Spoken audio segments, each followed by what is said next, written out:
تم دونوں بھائیوں کو کتنی بار سمجھایا ہے کہ اس طرح سرعام تماشے نہ بنایا کرو، آخر لوگ کیا کہیں گے؟ یہ گونجدار آواز حویلی کے اس کمرے میں ابھری تھی جہاں تناؤ اس قدر زیادہ تھا کہ سانس لینا بھی دشوار محسوس ہو رہا تھا۔ مرتسم خان اپنے مخصوص رعب دار انداز میں کھڑا تھا۔ اس کی آنکھوں میں غصے کی سرخی نمایاں تھی، جبکہ اس کا چھوٹا بھائی اس کے سامنے نظریں جھکائے کھڑا اپنی صفائیاں پیش کر رہا تھا۔ یہ جھگڑا محض دونوں بھائیوں کی تکرار نہیں تھا، بلکہ اس حویلی کے وقار کا سوال تھا، جسے مرتسم ہر قیمت پر برقرار رکھنا چاہتا تھا۔ حویلی کے ملازمین سہمے ہوئے ادھر ادھر دبک رہے تھے، کیونکہ سب جانتے تھے کہ جب مرتسم خان غصے میں ہو تو اس کے سامنے ٹھہرنا آگ کے سامنے کھڑے ہونے کے مترادف ہے۔ اسی دوران لاڈو، جو کچن سے نکلی ہی تھی، ان کی آوازیں سن کر وہیں تھم گئی۔ اس کے ہاتھ میں پکڑی ہوئی ٹرے تھوڑی سی لرزنے لگی۔ لاڈو، جو اپنی معصومیت اور سیدھے سادے پن کی وجہ سے ہمیشہ سب باتوں کی نشانہ بنتی تھی، آج کچھ زیادہ ہی پریشان لگ رہی تھی۔ اسے ہمیشہ سے ایسا لگتا تھا کہ اس گھر کے مردوں کے دل پتھر کے بنے ہوئے ہیں، جہاں جذبات کی کوئی جگہ نہیں، مگر پھر بھی اس کے دل کے کسی کونے میں مرتسم خان کے لیے ایک ایسا احساس پل رہا تھا جسے وہ خود بھی کوئی نام دینے سے قاصر تھی۔ مرتسم خان نے ایک زوردار جھٹکے سے فائل میز پر پٹکی اور غصے سے کمرے سے باہر نکل آیا۔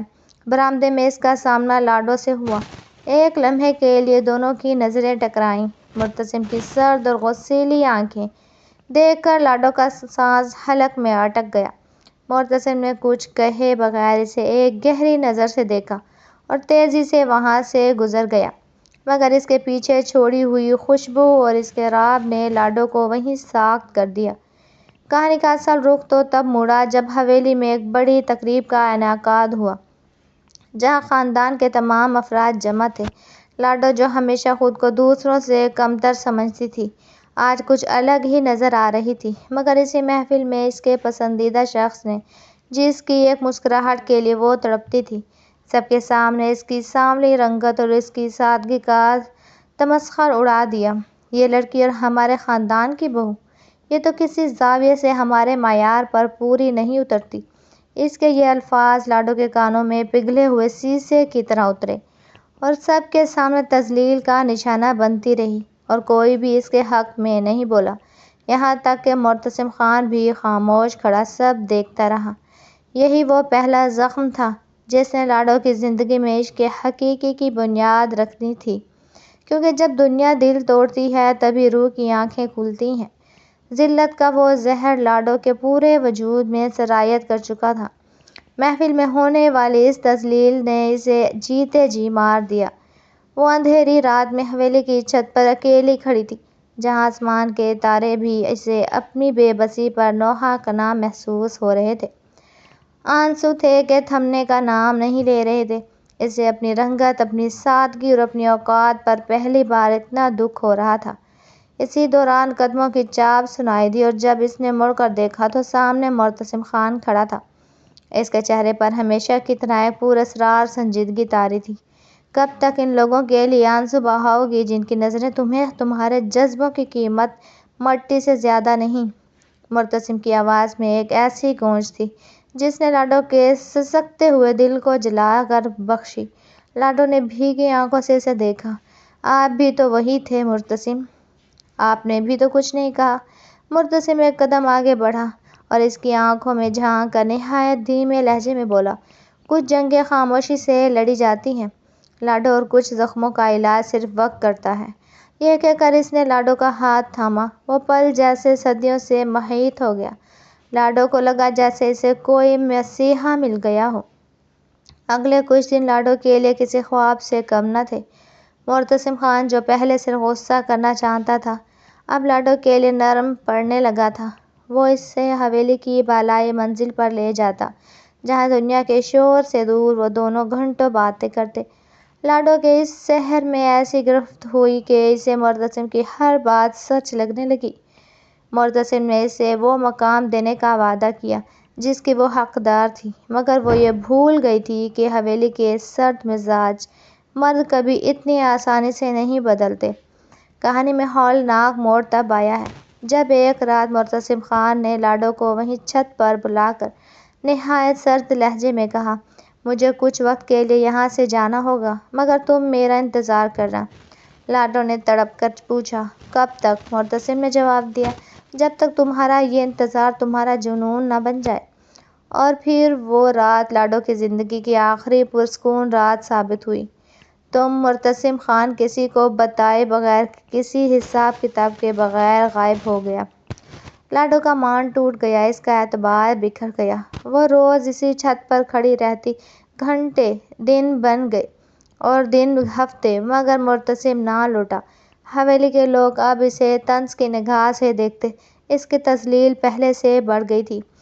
اسے محسوس ہوا کہ معتصم نے اسے اس مقام پر لا کر چھوڑا ہے جہاں سے واپسی کا کوئی راستہ نہ تھا۔ اسی ٹوٹ پھوٹ کے عالم میں جب وہ اپنی زندگی ختم کرنے کا سوچ رہی تھی، اسے اپنی روح کے اندر ایک عجیب سی روشنی محسوس ہونے لگی۔ یہ وہی روشنی تھی جو اسے پکار رہی تھی کہ اسے بھٹکی ہوئی روح واپس مڑ اس کے طرف جو شرگ سے بھی زیادہ قریب ہے۔ لاڈو کی زندگی میں اب شہباز کی انٹری ہوئی جو اسے ہر پل یہ احساس دلاتا تھا کہ وہ کتنی بڑی غلط فہمی میں جی رہی ہے۔ شہباز کا لہجہ تلخ تھا، وہ اسے سبق سکھانے آیا تھا اور لاڈو ابھی اس سبق کی پہلی سیڑھی پر کھڑی تھی جہاں اسے اپنی نفس نفسانی کا کرنی تھی۔ لاڈو کی زندگی اب ایک ایسے موڑ پر آ کھڑی ہوئی تھی جہاں ہر راستہ بند دکھائی دیتا تھا۔ معتصم خان کی جدائی نے اس کے وجود میں جو ویرانی پیدا کی تھی، اسے شہباز اپنی تلخیوں سے مزید گہرا کر رہا تھا۔ شہباز اس کا وہ سبق تھا جو اسے جینے نہیں دے رہا تھا۔ وہ ہر روز لاڈو کو آئینے کے سامنے کھڑا کرتا، اس کی روح کی بدصورتی، اس کے اندھے اعتبار اور اس کی بے وقوفی کا مذاق اڑاتا۔ لاڈو غصے میں پاگل ہو جاتی، وہ شہباز پر چلاتی اور اسے دھکے دیتی، مگر شہباز کے دانت پیستے ہوئے لہجے میں صرف ایک ہی صدا تھی، ابھی تیرا سبق ختم نہیں ہوا۔ ایک رات جب درد کی حد ہو گئی تو شہباز نے لاڈو کو اتنے زور کا دھکا دیا کہ وہ اندھیری کھائی میں جا گری۔ گرتے ہوئے لاڈو کی آنکھوں کے سامنے اپنی پوری زندگی ایک فلم کی طرح چلنے لگی۔ معتصم خان کے جھوٹے وعدے، وہ رقص اور وہ 13ویں منزل اور پھر وہ تذلیل۔ موت کے اس قریب لمحے میں اس نے تڑپ کر اس روشنی کو پکارا جسے وہ اب تک نظر انداز کر رہی تھی۔ یا مغیث! اس کے حلق سے ایک ایسی چیخ نکلی جس نے کائنات کے خاموش پردوں کو ہلا کر رکھ دیا۔ اچانک وہ کھائی، وہ اندھیرا اور وہ درد غائب ہو گیا اور لاڈو نے خود کو ایسی نورانی روشنی کے آغوش میں پایا۔ وہی آواز دوبارہ گونجی، نادان لڑکی! میں تو تیرے انتظار میں ہی تھا مگر تو مٹی کے پتلوں میں زندگی تلاش کر رہی تھی۔ لاڈو زاروں قطار رونے لگی۔ اسے سمجھ آ گیا کہ معتصم خان کا اس کی زندگی میں آنا اسے عشق سکھانے کے لیے تھا، وہ شہباز کا آنا اسے اس کے نفس کی اوقات دکھانے کے لیے۔ یہ دونوں تو صرف وسیلے تھے، اصل منزل تو یہ روشنی تھی جو شرگ سے بھی زیادہ قریب بستی ہے۔ لاڈو نے روتے ہوئے اعتراف کیا، میں نے اپنی ذات پر خود ہی ظلم کیا۔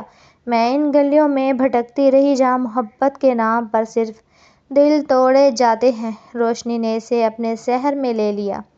اب لاڈو کو نہ معتصم خان کی کمی محسوس ہوتی تھی اور نہ شہباز کی تلخی سے فرق پڑتا تھا۔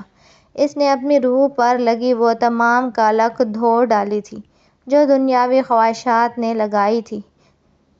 کہانی کا اختتام اسی حویلی کی چھت پر ہوا جہاں اب لاڈو اکیلی نہیں تھی، اس کے ساتھ عشق حقیقی کا نور تھا۔ اس نے مسکرا کر آسمان کی طرف دیکھا اور ایک گہرا سانس لیتے ہوئے کہا، بے شک اللہ صبر کرنے والوں کے ساتھ ہے۔ فضا میں دور تک ایک ہی گونج باقی رہ گئی تھی، جب انسان سب کچھ کھو کر اپنے رب کو پا لیتا ہے تو وہی اس کی سب سے بڑی جیت ہوتی ہے۔